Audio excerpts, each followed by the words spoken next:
spy films have been made since the silent film era. While they never became as mainstream as westerns or comedies, it's fair to say that dozens of them are produced every year. There was a unique period when this typically low-key genre took the world by storm. That was the spy film boom that spanned from the early to the late 1960s. As you might have guessed, the catalyst for this boom was the series of Bond films released for 3 consecutive years, starting with Dr. No in 1962. James Bond, the outstanding character created by Ian Fleming, turned Sean Connery, then an unknown actor, into a global superstar. Incidentally, I believe the most wonderful female character created by Ian Fleming is Honey Child Ryder, who appears in Dr. No. Ever since the landmark first Bond film was released in 1962, the world became captivated by the series, starting with 1963's From Russia with Love, which remained the most faithful adaptation of the original novels, and followed by the 1964 masterpiece Goldfinger, which established the Bond style.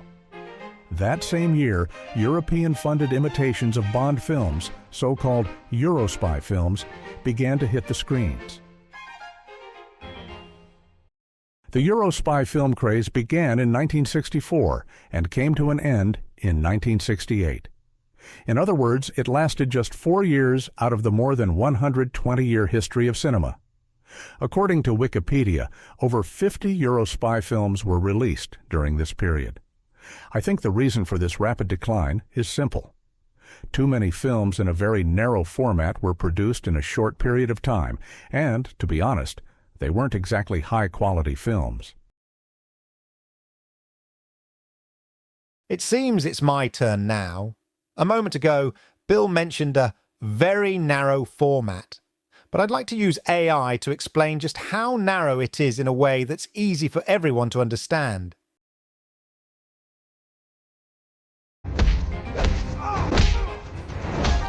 Right then, here comes the pre-credits scene. It goes by various names, but this is the most straightforward way to describe it. Incidentally, this is a technique that has been used in the official Bond films ever since From Russia with Love in 1963. You glide within the shadows, keep a whispered promise in the deep.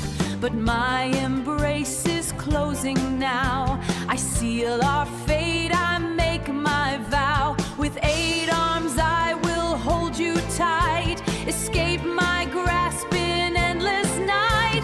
Operation Octopus. Operation Octopus.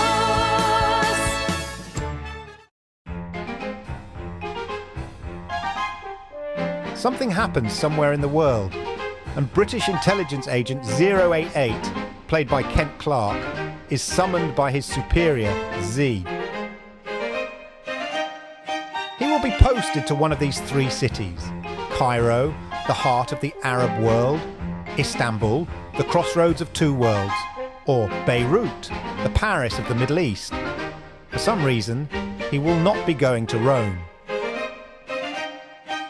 So, having received his orders, 088 travels to the target city and checks into a long-established luxury hotel. In his spacious suite, before unpacking his suitcase, he quickly scans the room for any bugging devices. When I was younger, I used to find scenes like this in spy movies a bit boring. I thought they were just filler. But now, having gained various experiences and living a life tossed about by the hustle and bustle of family life, I finally understood their true meaning. You see, he wasn't just looking for a microphone. He was securing silence, because a business trip is the place where a man's imagination takes flight. Well, now that the customary rituals are over, let's head out into the night and seek some adventure. It's the sort of night when you might even catch a bare-knuckle fight between women at a gypsy camp.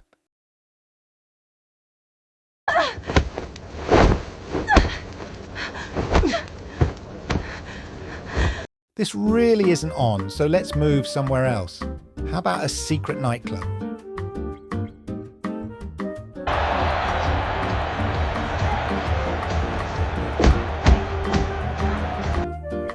Now, a woman comes to the hotel to see him. She is a local contact for British intelligence. Agent 088, of course, seduces her and sleeps with her. Let's meet the villain of this film while we're here.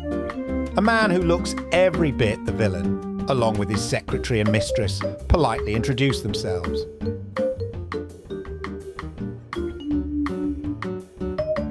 Our agent 088 approaches the villain's boss's secretary when she's alone in the casino. Not that he's trying to pick her up, mind you. Meanwhile, at the casino, another woman approached Agent 088. She was a beautiful blonde, but he instinctively realized she's a spy, just like me. There's a brief action sequence, and we learn that she is a CIA agent. Now, films of this sort tend to introduce female characters one after another. Given that the original Bond girls numbered as many as 10 at times, 3 is actually on the low side.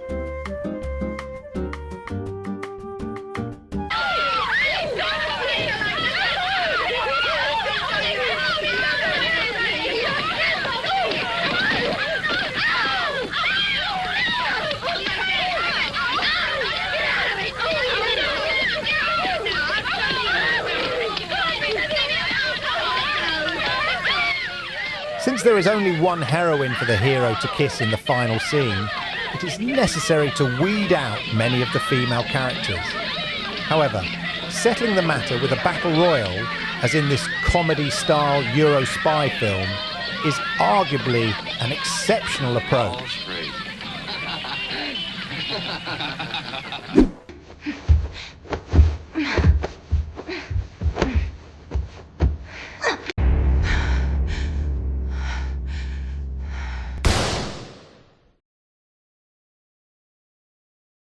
And so one of them had to leave, poor thing. Well, the film is now reaching its climax. The beautiful blonde CIA spy has been captured by the enemy boss. Poor thing. He's forcing her to listen to his far-fetched plan for world domination. If PowerPoint and laser pointers had existed back then, he would surely have been delighted to use them. Enter our hero, Agent 088. He's come to rescue the heroine from a boring presentation. So, what are the heroine and the villainess getting up to whilst the men are fighting?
So hard the crack made me what's all great. Came around the home to empty from me. It's summer's pride. Wait. The parody segment is over, but the main video is still going. Don't turn off the TV. I'm sure you've all already figured this out, but let me explain a bit more specifically why this spy movie boom came to an end after just 4 years. Amid a global spy film boom, the Bond films that had sparked the craze, Thunderball, 1965, and You Only Live Twice, 1967, were released, yet these very two films eloquently illustrate the reasons for the decline. While the three films released between 1962 and 1964 were masterpieces that have left their mark on film history, these two films seemed like venomous snakes suffering from the poison they themselves had spewed.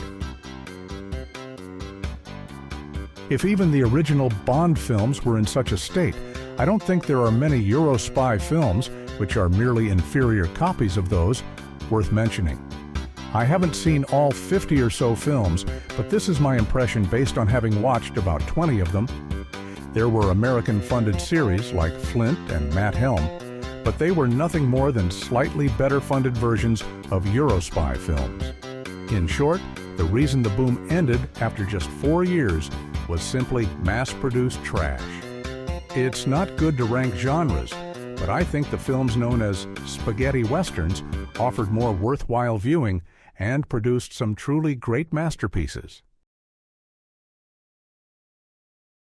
What did you think? If you have any feedback or comments, please leave them below. On this channel, I'll be discussing various movie genres through the lens of catfight scenes. To make sure you don't miss anything, please subscribe to the channel and turn on notifications. Also, if you enjoyed the video, please give it a thumbs up and share it. Thank you for watching until the end.